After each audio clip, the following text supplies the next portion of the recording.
Hey, Rob, are you there?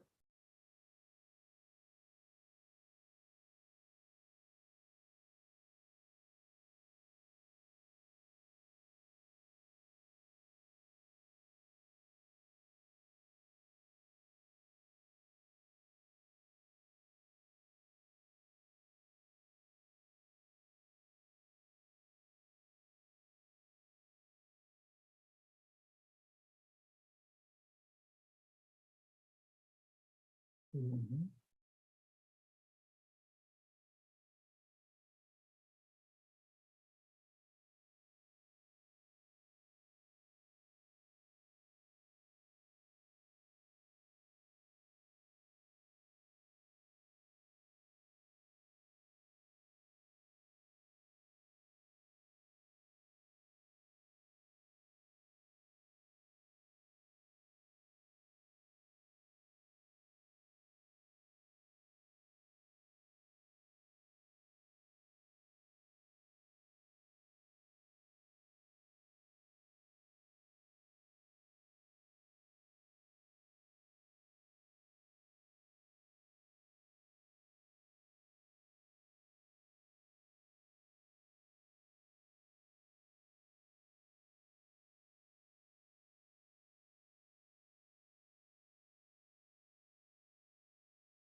I truly am. I really want to go up against Jay.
Evening, everyone. Rob here.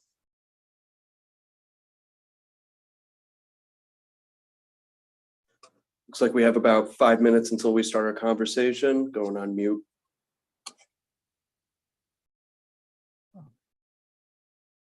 Hey, Rob. Sorry, I stepped away for a second. Hey,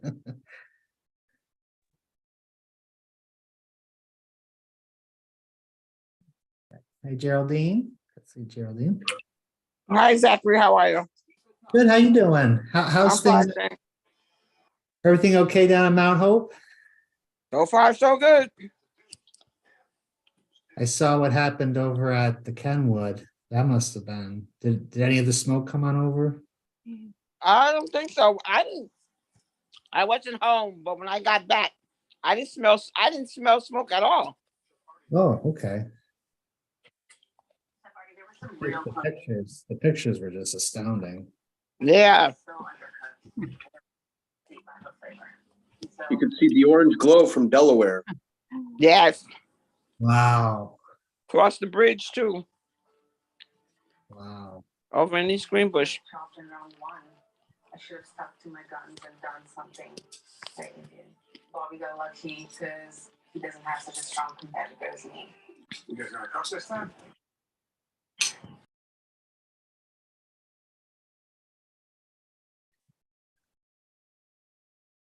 Hey, Helen. Hi. No John tonight, right? Yeah, there's the West Hill Community Center meeting. Oh, okay. Yeah.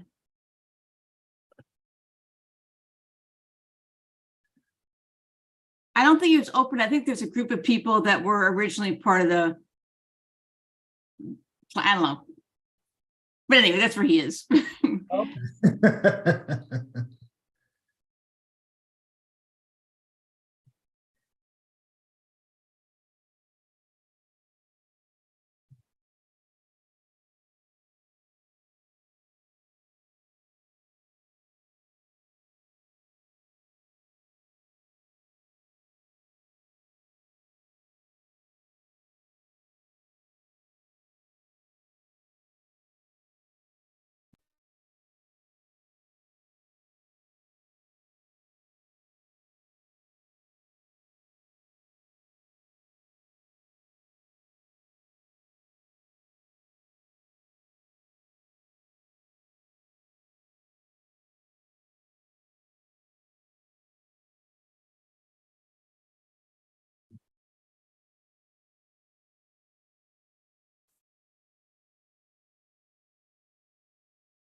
Hi, Zach.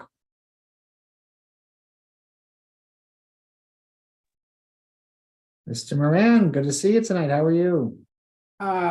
Pretty decent. It's All right. nice to see you. Although I'm kind of surprised. I thought somebody was going to be taking your place. Well, we do have 12 Rob. people are taking Zach's place. Yeah. Rob is going to head up the meeting tonight, but yeah, we divvied up everything. I think 9 ways. It's working out good so far. Good. And I see Eagle Hill has a meeting scheduled. Yes, they're getting back in the groove, I guess. I hope they do, you know. Yeah. It's a good sign though. I mean, Vince did a good job for a number of years. I hope somebody can help him out a little bit. I think that'll happen.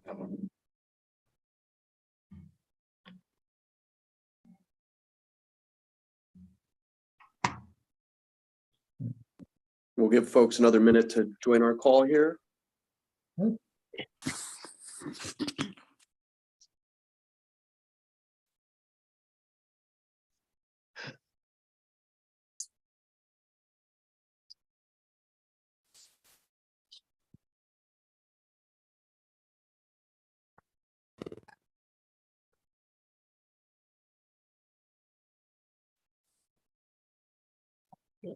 Welcome, everyone. Tuesday, April 4th, CANA meeting. We're live on YouTube and Facebook Live. Looks like we have some more attendees joining. My name's Rob Morton, Delaware Ave. I'm going to be facilitating this call. Zach, thank you so much for your guidance. I'm looking forward to our speakers tonight. Going jumping into the dialogue, do we have Erin Johannes with us yet tonight? Rob, I don't think I see her quite yet. Yeah, it doesn't look like she's on yet. I work with her. She should be shortly. Okay, Rob, why don't we come back to Erin, maybe? And do we have Officer Webster with us tonight to go through any updates? Don't You see think so. Chief Hawkins is We have Chief Officer Hawkins. Webster. Oh, Officer I was Pierce? gonna say Officer Webster is at a Safe Child ID event tonight. Oh, and Yes, so William there are, Pierce. yes, there is. Pierce. Hi, how are you? Long time no talk. I was gonna say, I know there's some information that Officer Webster has to give to everybody, but I have some of that information. So when it comes time, I can give that information out on his behalf. Right now, leave that. Sorry?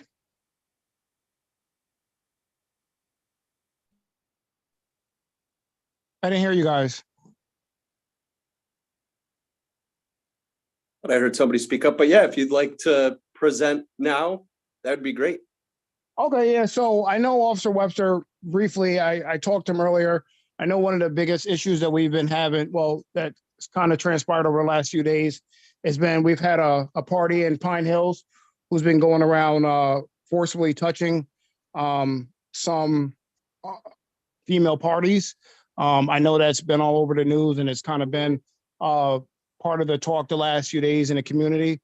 I can't give out all the details regarding it, but like I say, I know we have identified that party, the particular party involved, and the investigation is obviously actively ongoing currently. So we are on top of that investigation. And again, that party has been identified. So we are working to make sure that that person is, dealt with in an appropriate manner.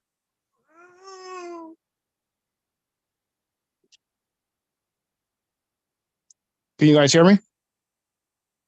Yes, yeah. Okay. I know that's the information that Officer Webster gave me as far as Pine Hills. That's been going on in Pine Hills the last few days. I think maybe it started yesterday with this person. There was 4 different incidents with female parties in the Pine Hills neighborhood where he basically walked up behind them and touched them inappropriately around their lower bottom half and then took off. And again, like I said, we have currently identified that party involved. And again, the investigation is actively ongoing. So if you have any other questions, I feel free to answer them in any way I can. If anybody has any questions. Thank you for that update. So welcome, Chief Hawkins. Would you like to take the floor? Sure. Thank you. Good evening, everybody. And good evening to my officers as well. We're here. I see Officer Pierce, and I think Lieutenant Johnson is here as well. So good evening to you folks as well. And just to update a little further with what Officer Pierce just talked about, we've identified that person, like Officer Pierce said. We'll be taking that person into custody very, very soon. So we'll be getting this extremely this person has been committing extremely disturbing acts off our streets and bring that person to justice. And so I don't have a whole lot. I just want to go over a couple of things because I know you have a quite an agenda for tonight. So I won't take up too much of your time here, but just want to talk about some things that we have going on as we as we get into our warmer months where the activity picks up, obviously in our city. And one of the things that we're going to be starting within our department is an auxiliary program. And we're going to be hiring individuals during the summer months primarily to assist us with parades and festivals and concerts and a lot of the events that we have in our city during the summer so that they can handle positions during those events that ordinarily we would have a sworn officer handle. And so with that, for example, if we have some traffic posts, for example, where we could have a person that can simply stand in front of barricades or whatever, direct people to certain areas, or if it's directing pedestrians to certain areas, if we're having certain events, we can free up sworn officers and place these auxiliary individuals in some of those positions and allow us to not have to invert and mandate our officers for a lot of these details. So it pretty much gives us an opportunity to provide some relief for some of our officers during the summertime because it's extremely taxing on our staffing for those. So we're excited to get that program up and running. We should have that up within the next couple of months. We'll be expanding our cadet program, our paid cadet program. As if most of you know, we started this paid cadet program 2 or 3 years ago. And the purpose of it is to allow us to bring in young men and women from our communities to pretty much get hired as interns. They're basically police interns where they come in, we pay them a salary, they get a chance to learn the inner workings of the police department, learn about law enforcement in general. And once they're of age and we feel that they're ready, then we can put them in our police academy that we have in-house. And so we've had some success with that program. It was a grant-funded program as it was started 3 or 4 years ago. I've now incorporated that program into our general budget, which gives us a lot more flexibility in terms of the amount of people that we can hire, as well as the pool of people that we can hire. So we're excited about that as well. Our crime stacks, we're starting to the work that we did last year in terms of taking so many guns off the streets. We had a record year. We took over 140 plus guns off the street last year. And it's really starting to show in terms of some of the gun-related violence that we're seeing in the city. So far this year, our confirmed shots fired are down 50%. So cut in half. I mean, that's a dramatic decrease that we expected to see those numbers go down. We're extremely pleased to see them cut in half. That's and our shooting incidents are down 43%. Our victims that are shot are down almost 30%. So a lot of the work that we did with the work of the community helping us out with this, as well as our other law enforcement partners, in taking these weapons off the streets, we're really starting to see the fruits of some of those labor now. That we're seeing fewer people being shot in our city. We're seeing fewer gun-related incidents overall, and so we're seeing a lot of progress in that area. Our staffing levels are still low. We have today 63 sworn vacancies within our department. It creates problems, obviously, and challenges for us. And that there's some vacancies that just simply can't get filled right now in a lot of parts of our department. In our detective office, in some of our patrol beats, some of our neighborhood engagement and beat officer assignments. And so we're working feverishly to get recruits in, but it's a nationwide problem. I mean, and it's not just in law enforcement. We're seeing it in a number of different industries where it's just very tough to get workers into places. And so right now we have, I believe it's 7 or 8 that will be graduating from our police academy within the next month. We have another academy that'll be starting in May, and we're hopeful that we'll have somewhere between 15 and 18 that will be starting in that academy for us. And we have another academy, we have a testing that will take place later on this fall. I believe it's in September, and that will allow us to get a whole fresh group of recruits and start another academy later on this fall. So a lot of work been done, doing a lot of creative things to try to recruit and as well as retain those officers that we have. And so, we're optimistic as we move forward with that. And that's all I have in terms of updates for me. So if there's any questions, I'll be glad to take them. Chief, Ray Moran here. For years, the Citizens Police Academy was a very effective and very well-received program. Is there a Citizens Police Academy this year? Yes, we have one scheduled for, it's sometime this summer. We just discussed that a couple of days ago during our staff meeting, and we're getting the final stages of coordinating the start of that police academy this summer. Usually it started in March and ran until June. So I was waiting to hear the announcements because I usually talk people into going. And have been thanked for doing so. Yeah, you're right. It's an extremely impactful program. You know, a lot of it it's staffing, some staffing challenges that we had in terms of getting the right people together to get the academy started and making sure that we had the instructors available, because it's running concurrently with the police academy, our regular academy that we have right now. And it created some challenges with the start, but we're definitely committed to it, and we have one scheduled for this summer. Okay, thank you. You're welcome.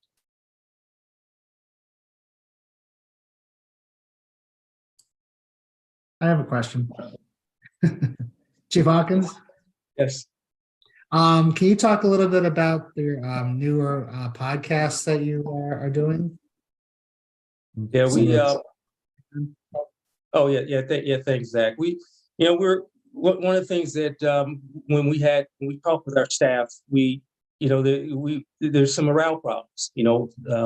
These officers and non-sworn have gone through a lot over the last couple of years, and we felt that we needed something to pick me up, to make them feel better about what they're doing, and also to serve as a recruitment tool for those who may be interested in joining the Albany Police Department. So we thought, why not start a podcast? Use some of the social media platforms that are out there, in a creative way, to number one, highlight and showcase and show appreciation for the men and women that are currently working. By bringing them in, let them have a conversation. We call the podcast Chief's Corner, Conversations with Albany, New York Police Chief Eric Hawkins.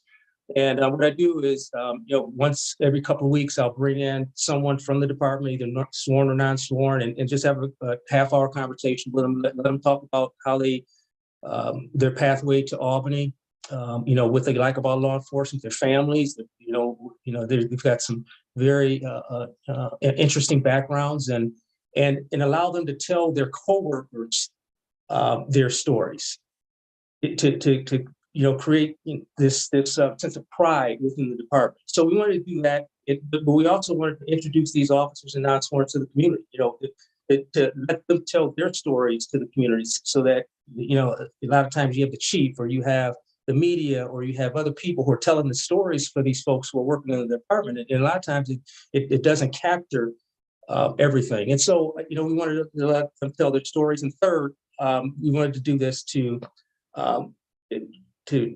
showcase the department to potential recruits. We have a recruiting issue, like I said, not just in Albany, but across this country. And so this is a way for us to let prospective recruits hear what these very interesting and amazing young men and women in our department are doing, and with the hopes that they'll say that we want to join this place. And so, I've had some very interesting conversations. I've had conversations with officers who started out and, they grew up in Peru and had pathways to New York City and then Albany. We had one who had unrest in his country in Southeast Asia. It ended up coming from Malaysia to the United States.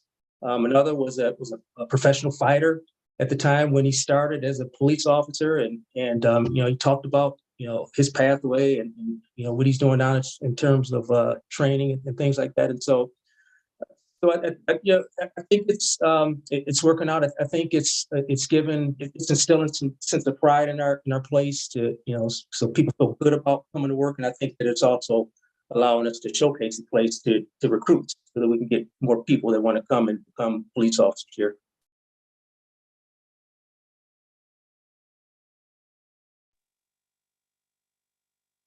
And Chief Great, Hawkins, one additional question from me here in regards to hiring as opposed to the concept of civilianizing. Has there been any look into looking at solving labor shortage by opening up different ways to civilianize these tasks? Is this something you're familiar with? And could you speak to that at all?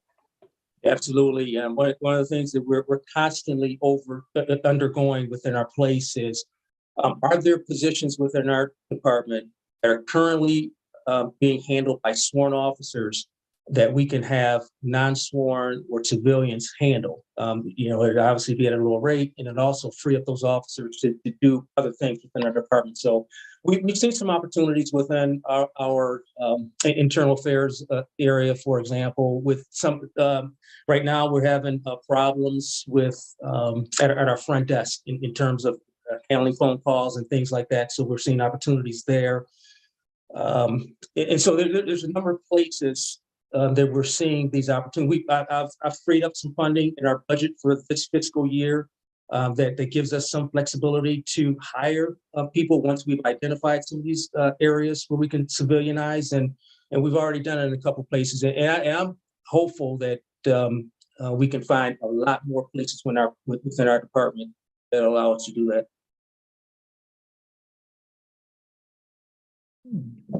Looks like we have somebody with their hand raised. Is there more additional to add here? Ed? Great, thanks. Just a question with respect to traffic enforcement. I know that it wasn't a priority for a while, I guess probably because of staffing.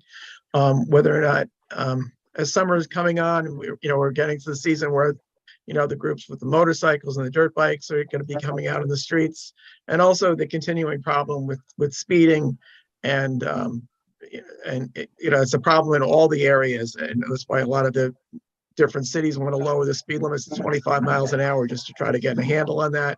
And also what your feelings are is whether, talking about alternatives, whether automated enforcement for speeding is something, what your thoughts are about that. I think it's a possibility. It's there's a lot of in practice in a lot of places with the automated systems.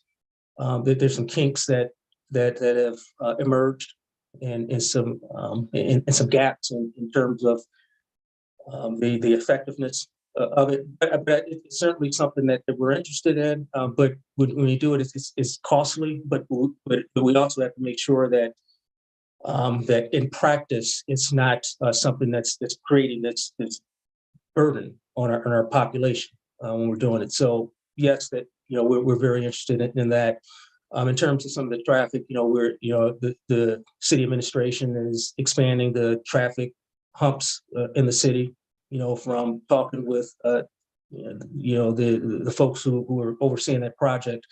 It's been very effective in terms of traffic calming in a lot of places in the areas that we have those. So I think that's a very promising development. If we can expand that to a lot of different places, it allows us to have that traffic calming effect with fewer traffic officers. Now, when it comes to traffic officers, you're absolutely right. One of the places, unfortunately, it's a challenge for us to fill because of our overall staffing is units like our traffic division. Now, but when we did a reorganization 2 or 3 years ago, and we decided how many positions we were going to have in various areas within our department, I ensured that we actually added, in terms of budgeted positions, to our traffic unit. I believe at the time it was 8, maybe 9 that were formally assigned there. I added 2 or 3 more to that area. Now, of course, we haven't been able to fill it, but we have that capacity once we start to get these the extra bodies in, and it is very, very frustrating because you're right. Traffic is it's one of the highest complaints that we get in our department. People, we are very rightfully so very, very concerned about it. So, but there's some creative ways to go that we can address it. And one way that we're doing is that we're detailing officers out into the traffic unit right now. And I think we have 1 or 2 officers that are currently detailed out from our patrol division to temporary assignments within our traffic unit. We have a number of grants and funding that's coming from the state. That it's primarily used for crime control, but traffic control is a part of crime control. And so it allows us to have some flexibility of assigning officers using some of this increased funding that we have from the state, assigning officers on overtime to some of these areas to handle some traffic related issues. And so as we're moving to the summer months, we're going to be watch very closely, where our challenged areas are in the city. And, using the data-driven approach and also the types of complaints that we're getting, we have the flexibility now of detailing officers out on overtime to some of these areas to handle some of these high volume complaints that we're getting regarding traffic.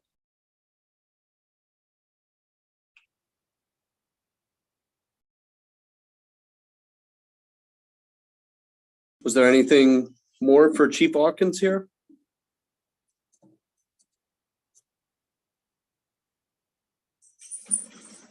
All right, introducing Love Your Block, Aaron Johannes. Did I pronounce your name correctly? That's pretty close. It's Johans, but I'll also accept Johannes. I just wanted to make a really quick announcement for everyone on the meeting.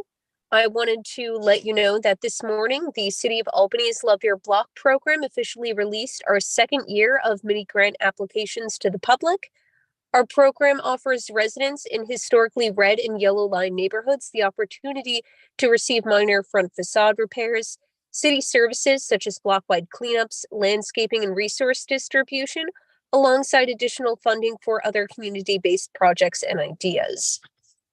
Our application is available online at https://www.albanyny.gov. That's at Love Your Block. Paper copies are also available for pickup at the Arbor Hill, Howe, North Albany, and Washington Ave libraries. We'll also be dropping off copies at Capital District Latinos Cultural Empowerment and the West Hill Refugee Center. You can also pick up and drop off paper copies at the Albany Community Development Agency, located at 200 Henry Johnson Boulevard. We will be accepting submissions through Monday, May 15th, and residents can request assistance filling out the application with a member of our staff. You can contact myself. Again, my name is Erin Johans, and I'm the Love Your Block Fellow. My email is ejohanns@albanyny.gov, and my phone number is 518-434-5281. And I would be more than happy to answer any specific questions and to schedule a review session. I'll also be putting this information in the chat for anyone who is unable to write that down as I was speaking. And you can also feel free to contact Sam Wells, the Neighborhood Stabilization Coordinator, at swells@albanyny.gov, and his number is 518-694-4813. And I'll be adding his information to the chat as well. Thank you so much for your time, and we look forward to making Albany a better place for all. Thank you. Thank you so much for sharing these resources. Also on our call this evening, we have Alyssa Kane, Deputy Commissioner of the Neighborhood and Community Services Group. Alyssa, would you like to take the floor? Sure. Hi, nice to see so many of you. I'm delighted to join you, and I am actually even more delighted to introduce Sarah Camp, who is the director of the Neighborhood Services Department, and she'll introduce our neighborhood specialists who are online today. Sarah. Hi, everybody. It's nice to meet you. As Alyssa said, my name is Sarah, and I'm the director of the Neighborhood Services Department. I know a lot of you I've worked for the city for about 10, 11 years, so I know a lot of you from my previous work here. Yes, and we have with us tonight, let's see, we have, looks like 4 of our neighborhood specialists. We have Maribel Ramos Rodriguez, we have Lori Kohansky, Deborah Marcus, and Falake Oyerekun. They are about a month into their assigned areas and they have hit the ground running. They're out there every day meeting new community members and bringing the mission of our new department out to the people in the community, which is really to connect residents, businesses, nonprofits with resources and city services that they may not know are available to them. And also just to be a listening ear. I know a lot of our neighborhood specialists have been out there helping out with spring cleanups recently. And I'm sure you'll see them at various neighborhood association meetings, as well as tabling at all sorts of events coming up. We do have our website and our Facebook page up. So I do encourage you all to reach out to whomever your particular specialist is. And I think that you are all prepared to say a few words. Is that correct, ladies? Yes? Yeah, absolutely. I can actually go first and just share a little bit about the areas that I'm in. So I was assigned to West Hill, West End, Beverwyck, Central Ave, Upper Washington, and New Albany. So I'm kind of familiar with a few of you on here. So hello, hi Helen, hi John. And I have yet to meet Zach in person, but I hope we get around to it. Thank you, everyone. And then Lori, did you want to go ahead? Sure, I'll go next. Hi, everyone. I'm sorry I had my cat on there, but full disclosure, Rob Morton is my cat sitter. And so he heard Rob's voice and he came to the call. So I guess both me and my cat are here tonight introducing ourselves. I am assigned to Arbor Hill, Sheridan Hollow, Tenbrook, the Warehouse District, as well as downtown North Albany, Empire State Plaza, Shaker Hill, and Shaker Road, and Bishopsgate, as well as Pine Hill and the Dunes. And I'm just glad to be with you. Part of my posture of beginning and practicing this work is to be really attentive to listening to what is going on in each of the neighborhoods as best as I can, as I get to build relationships with each of you. So this is a great, exciting night to connect with the leaders across the different neighborhood associations. So thanks for inviting us to be here. Great. Thanks, Lori. Tabora, did you want to go? Sure. Hi, everyone, and thank you guys for inviting us out this evening. I'm Tabora Marcus, as many of you may already know. I'm currently serving the South End neighborhood, which would be Historic Pastures, the Mansion neighborhood, Second Ave, Delaware, Mount Hope, and my temporary assignments will be the Buckingham Lake, Melrose, Crumkill, and Manning Boulevard community.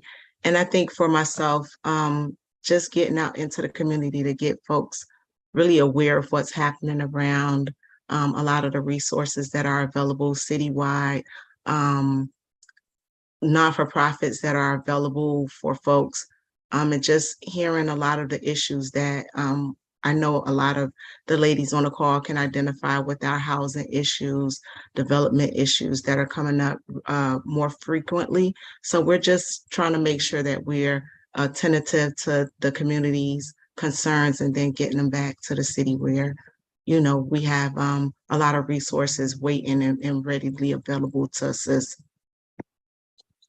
So thank you all. Thank you, Tabora. And last but not least, Falake. Good evening, everyone. My name is Falake Oyerekun, and I will be assisting with the Norman Scale, New Scotland and Woodland, Helderberg, Whitehall, Washington Park, Park South, Center Square, and Hudson Park neighborhoods. And I'll also be temporarily assisting with Eagle Hill and the campus area. And I'm just I'm very excited, honestly, to be connecting with the different communities and different neighbors and just hearing everybody out and seeing what's going on, the different challenges, the different gems in the neighborhood, and seeing where I can help out and really connect the neighbors and community members to the resources that they may or may not know are available to them, just echoing what my colleagues have said. So thank you again for having us here tonight.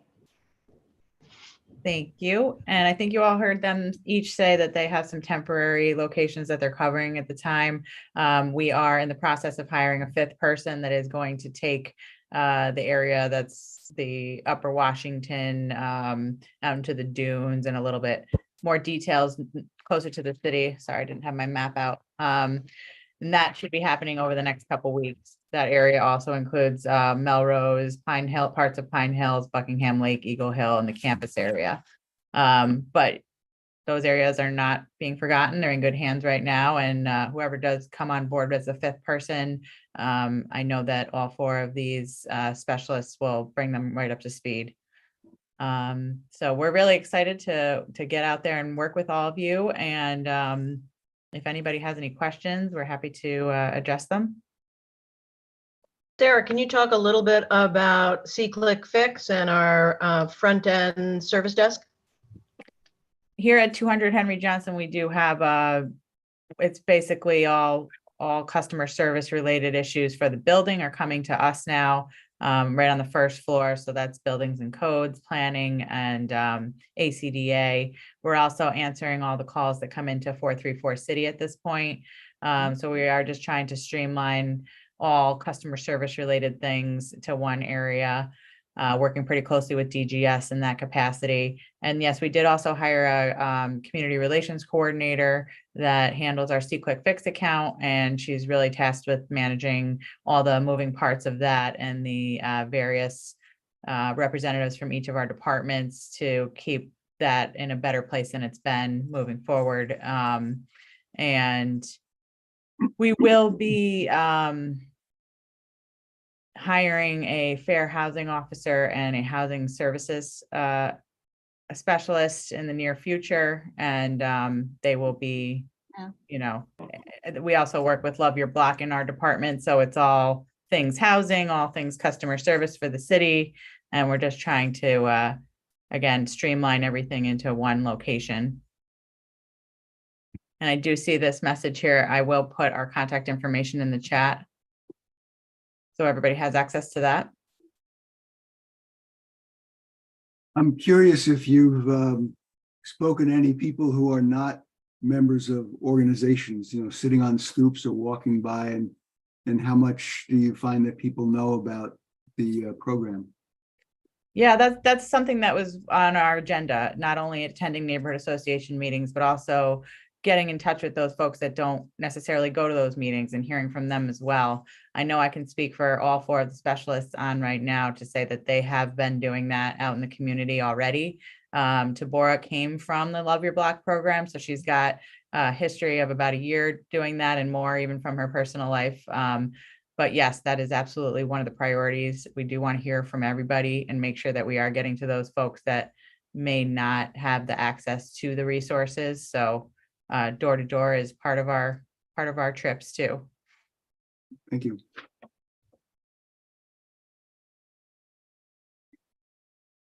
So a question in terms of volume, as you're building these relationships and responding to any sort of requests, are there any common themes for the types of work that you're trying to solve on?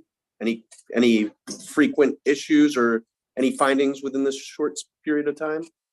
I think it is a short period of time to make that kind of assessment so far. I'm certain that there will be things that come up. I know coming from my role, I was in the mayor's office, so I did a lot of this work already. And I know the chief's right, you know, as the weather warms up, we're going to hear a lot of stuff about traffic and motorcycles and things like that.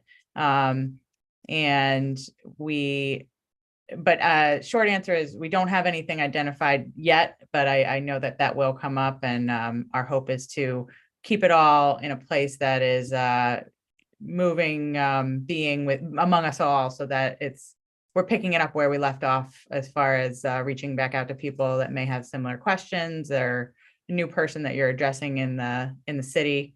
So that's on the horizon for sure. So as far as like the case management piece, are you guys using any software? Is it C-Click Fix?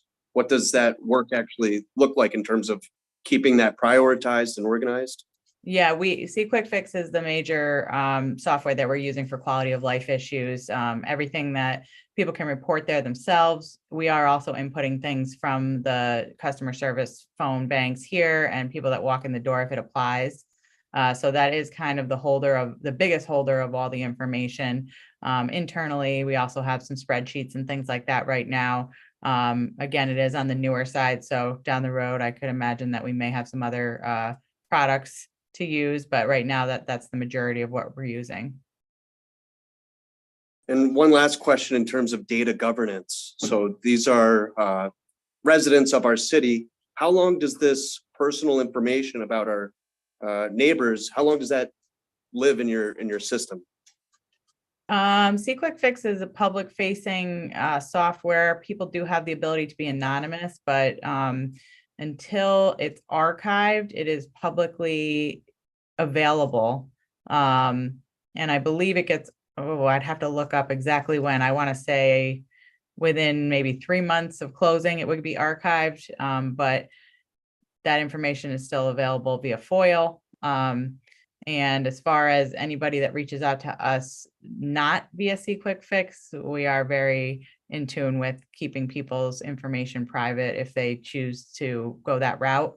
I know that a few of the specialists have already had, conversations with folks that they've kind of asked for that to be the case. So we are sensitive to that as well. Thank you. Thank you. Maury, you have her hand up. Yes, thank you. So I'm curious. I don't know whether there's, well, let me just say, first of all, it just sounds like a wonderful program. I'm curious if you guys feel as if, boy, if there's something that citizens could do to help you guys do your job better, what would you want us neighborhood people to be doing to help you guys do your job more effectively? Well, thank you for the offer, first of all. And I think that, communicating with our neighborhood specialists, specifically the person that is assigned to your area, is the best way to, I could imagine there might be an opportunity for sharing information if you were, going to be attending someplace that you wanted flyers, or connecting people with the contact information to the neighborhood specialist if they don't already have it, or our website. That's all that's coming to mind. But again, it is a newer program. And, if any of the other neighborhood specialists or Alyssa have any thoughts on that, please feel free to chime in. Looks like Lori. Go ahead, Lori. I think Tabor started speaking. Tabor, do you want to talk first? Sure. You can go ahead. Okay. I guess my initial reaction, it's going to sound quick, but to be a good neighbor yourself and to discern what that looks like, and then figure out what are some of the patterns maybe you see in your neighborhoods. We clearly cover a lot of neighborhoods and each one is unique and different, or so keeping us aware of where, like, resource areas specifically. We're pretty technical in our work right now of conveying things that could help to make your neighborhood thrive in new maybe ways that your neighbors themselves might not be as in tune with. So just, I guess it all does start with us all being good neighbors, and then being willing to share with us and be vulnerable with some of the information, to trust us and to just get to know us so that we can share together mutually. It's really something about coming alongside each other.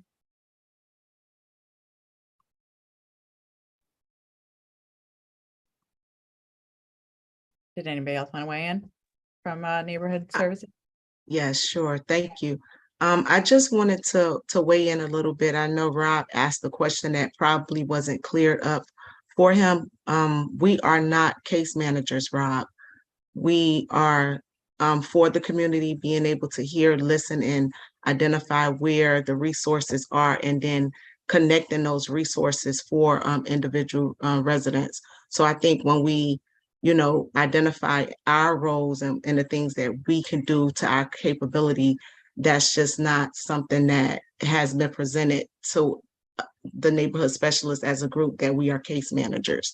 So I just wanted to kind of clear that up. And for me, understanding that, you know, residents for the city of Albany, the roles that can be played in those attributes would be to just make sure you're looking out for your neighbors in some sense. A lot of times we hear the kids, they are so afraid to tell. We won't even look outside our windows when there's commotion that's happening in front because the fearfulness that sits in. So not only being a good neighbor, but just looking in and making sure that your current neighbor next to you is okay or doing well. I think that was something that we kind of learned and reflect on last year, that if we all are loving and caring for each other, we will become a community in some sense. So that happens in more ways than we can even imagine. And that is how I would say it could be helpful for residents, for us, making it a lot easier. Just while we're caring for you guys, we ask that you pass that care off to someone else. Yeah, that's well put, Deborah. And Rob, I apologize if I missed the question about the case management, but on that topic, I did want to mention too, there's been some confusion or just clarification needed that, of course, the neighborhood specialists are not police officers. They'll work really closely with the NEUs and kind of try and take some of the issues that they've been tasked with over the past few years, like quality of life and that type of thing, off their plate, which is more what we're here for versus what they're here for. So free them up for more police work. And I would just add the equity part. This is really about providing equity of resources, services, and information to our neighbors.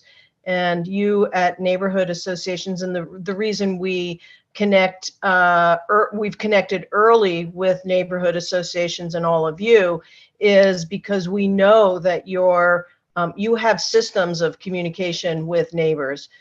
Now, some are quite large and some of them are smaller. And we're here to assist with that and also use your communication network so that we can really begin to address the issue of equity of access.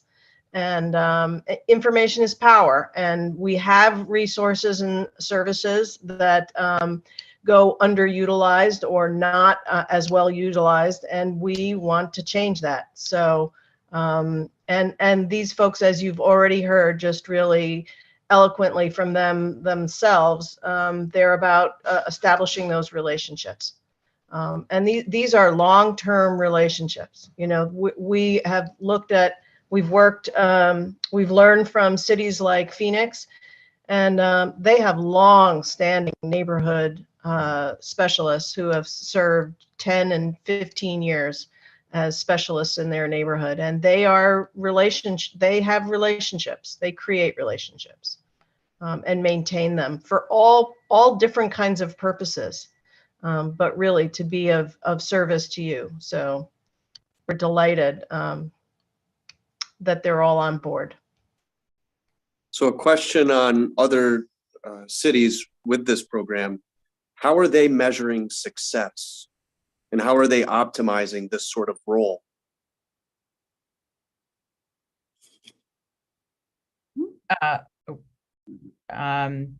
So if this is- the I'm only sorry.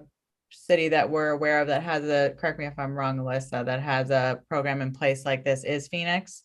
They've been in, no, go ahead.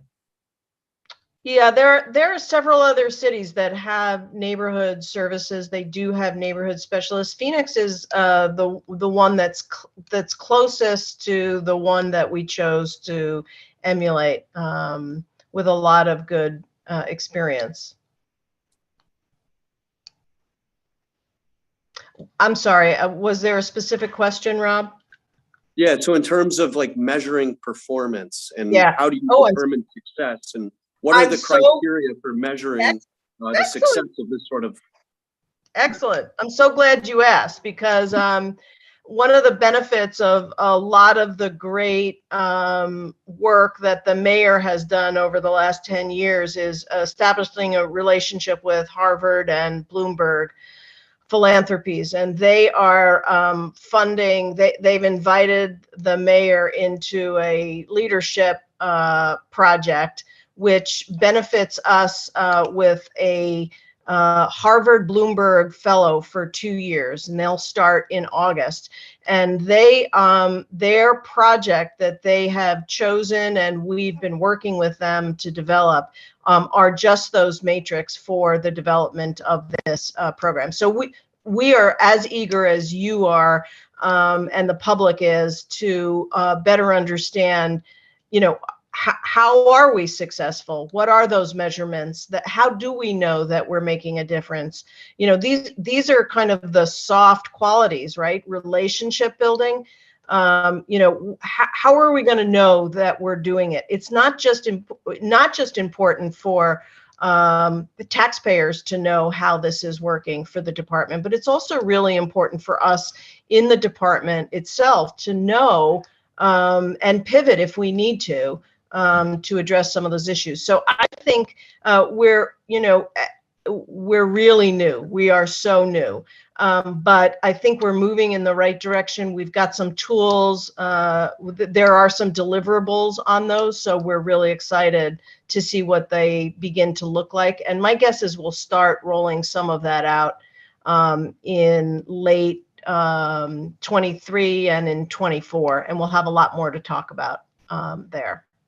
So thank you for helping us think about that. Is that your thing, Rob? Because we might just engage you in more thinking about that. Analytics. Okay. But it looks like we have some more questions from Helen and John here. John. Oh yeah, I just want to mention about C-Click Fix. It's really easy to remain anonymous. I haven't seen a name up there in years. So yeah. That's true. It's very difficult to figure out who you are if you choose to be anonymous. So it's a good feature in this sense. So. And then do we have any more questions or comments to share on this topic? Well, I just have to say, I feel like I just can't even tell you what an amazing program I think this is, and I think it's going to be really transformative for Albany. This is the second presentation I've heard about it, and I just think it's so exciting and wonderful, and I think it's going to be very cool. Thank you. We think so too. May I ask a question?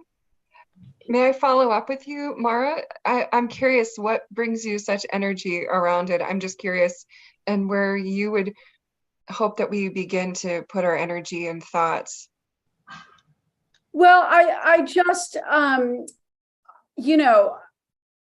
well, first of all, it's just nice to meet all of you guys, because you, for example, I mean, Tabora, I've had the pleasure to know for a few meetings now, but the rest of you guys I haven't really met, and you just seem like very cool people. So I just like the whole energy, but I just love the concept of,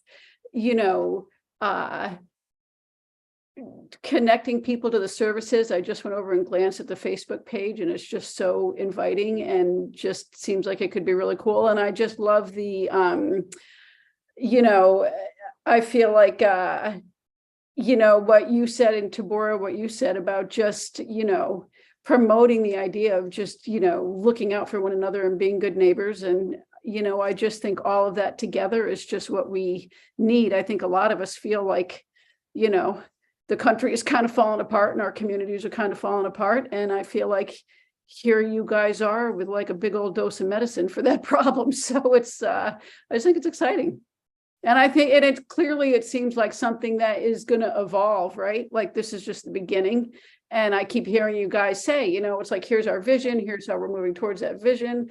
I think it's very cool now. And I think 2 years from now, it's going to be like cool times, 2 years. So I just think it's great. Thanks. And sorry, thanks for letting me put you on the spot there a little, but I was just curious. So thanks for indulging that. Great Facebook page, by the way. I'm looking forward to following that myself. In terms of what's ahead, our next meeting scheduled for May 3rd, and then after that, June 7th. My understanding is we should have Albany School District as well as the Albany Public Libraries joining us next month. Dues, we are collecting dues from both neighborhood associations as well as individuals. Feel free to follow up with our treasurers, including Michelle. Any other topics for us to go over here before we close up our call?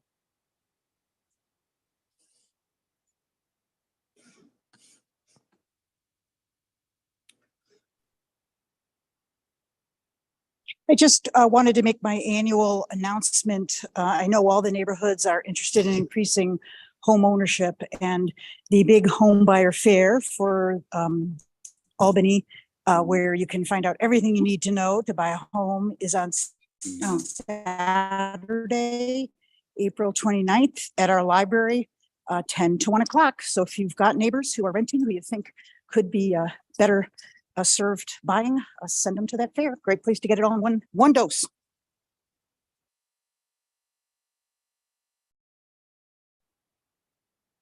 Thank you so much.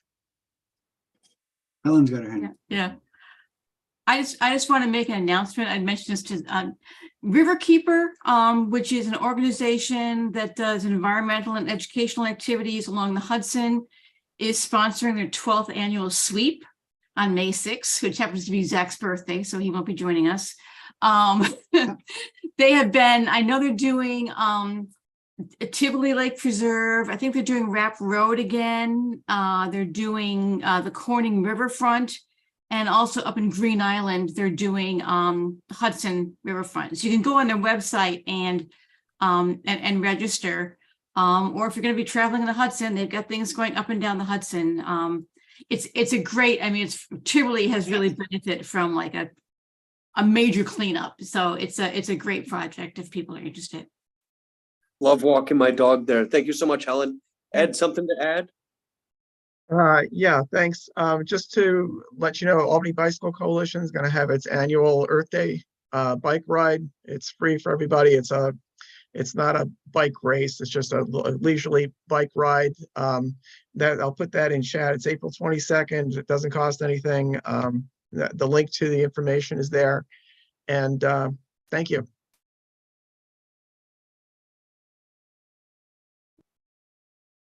Oh, is it my turn? Can I jump in?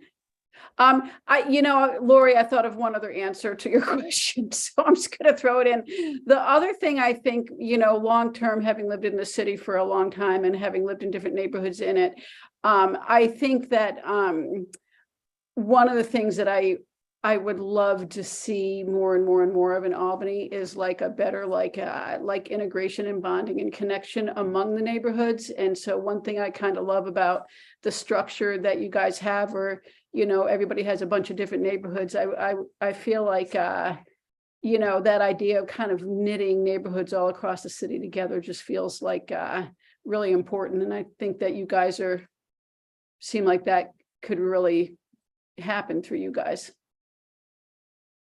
Thanks. Our work is intentionally collaborative, so I'm glad you picked up on that we work pretty closely together, and that's on purpose. And Tina, would you like to add something as well? Yep, sure, might as well. I'm from Tina Lieberman. I'm on the Sustainability Advisory Committee in Albany. So this is Earth Month, and in addition to the Earth Day bike ride that Ed mentioned, there's also the South End Earth Day at Radix, also on April 22nd.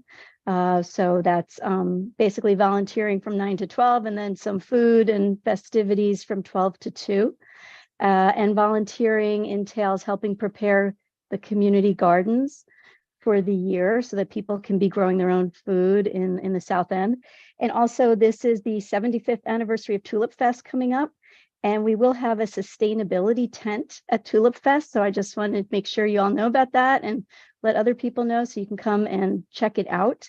It'll be between Food Vendor Row and the tulip beds. So look for a big white tent there. And we'll also be doing food scraps collection at the Tulip Fest. So what we do is we get the food scraps from the vendors as well as from the people who come to the event, and we try to keep them out of the landfill.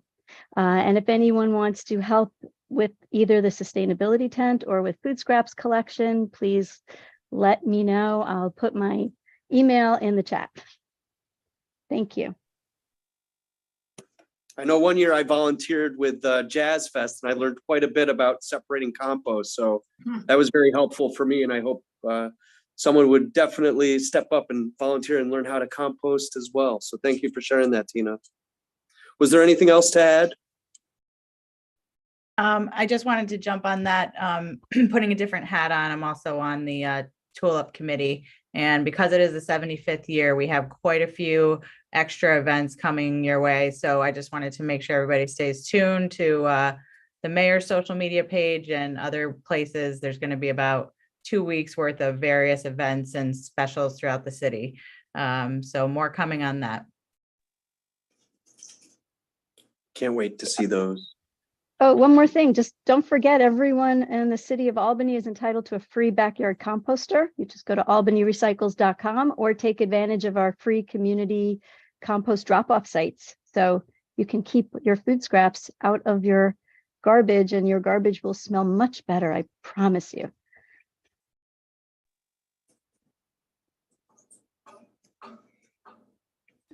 And Falaki, is that correct? Falake. Yes. I just wanted to clarify. Somebody was mentioning something about a rent-to-own program. Unless I misheard, my service was a little weird. I believe that may have been Louise. Louise, are you still on the line with us? I think the Albany Affordable Housing Partnership. I think you may have mentioned something on that, Louise. And you're on mute. Yes, sorry, I was on mute. Yes, no, it's not rent to own. We have all the, home ownership programs, and we're having the home buyer fair with lots of different vendors on April 29th, which will include some of the folks that do shared equity, like the Albany Community Land Trust, which some people think of as rent to own, but we don't use those words. So that's April 29th. To learn about home ownership opportunities. But at the partnership at any time, you can also come in for energy-related green energy efforts. And we have a very unfortunately busy program in foreclosure prevention. And in the city of Albany, there is a little money if any of your neighbors are struggling with paying their taxes or meeting their mortgage demands. Come to the Affordable Housing Partnership for that as well. Thanks. Thank you. Very helpful resource. And last call, anything additional to add? Well, everyone, I appreciate the time. This will be on YouTube and Facebook, so feel free to watch it back. Exciting dialogue. And again, we'll reconnect May 3rd. And hope everybody has a good night. Thank you. Thank Thanks, you. Rob. Thanks. Thank you. Bye, everybody. Good night, everyone.